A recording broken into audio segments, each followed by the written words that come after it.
तर पहा, या ठिकाणी आपण हे वाक्य इंग्रजीत बनवणार आहोत अतिशय सोप्या पद्धतीने. वाक्य काय आहे पहा, निलेश उद्या मुंबईला जाईल. आता कधीही लक्षात ठेवायचं की ज्यावेळेस जाईल असा शब्द येईल त्यावेळेस या वाक्यामध्ये भविष्यकाळ आहे असं ओळखायचं आहे. आता पहा, या ठिकाणी मग आपण काय करणार आहोत, निलेश या शब्दाला 1 क्रमांक देणार आहोत. नंतर डायरेक्ट शेवटच्या शब्दाला 2 क्रमांक द्यायचा. इथून मागे उलट क्रमाने क्रमांक द्यायचे. इथं 3 क्रमांक आणि इथे 4 क्रमांक. अतिशय सोप्या पद्धतीने आपण हे वाक्य इंग्रजीमध्ये बनवणार आहोत आणि बोलणारही आहोत. आता पहा, निलेश इथं 1 क्रमांक दिला म्हणून निलेश हा शब्द 1 क्रमांकाला लिहायचा इंग्रजीमध्ये. सांगा बरं निलेशसाठी काय स्पेलिंग येईल, NILESH. माझ्यासोबत तुम्ही पण थोडीशी प्रॅक्टिस करा.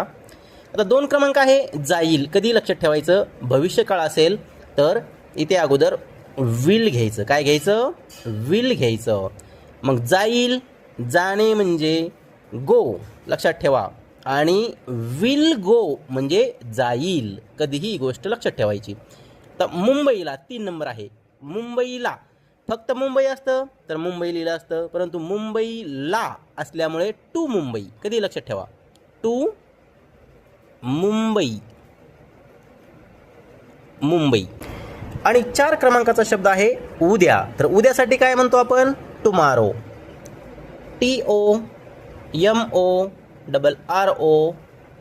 तर पहा किती सोप्या पद्धतीने आपण हे वाक्य इंग्रजीमध्ये बनवलं आहे. Nilesh will go to Mumbai tomorrow. आता बघा, तुम्हाला एक वाक्य देतो सेम असंच, फक्त इथं नाव बदलणार आहे. तुम्ही कमेंटमध्ये ट्राय करा. बघा, विद्या उद्या पुण्याला जाईल. आता वरील वाक्य व्यवस्थित लक्षात घ्या आणि हे वाक्य कमेंटमध्ये सांगा की कसं होईल इंग्रजीमध्ये. धन्यवाद.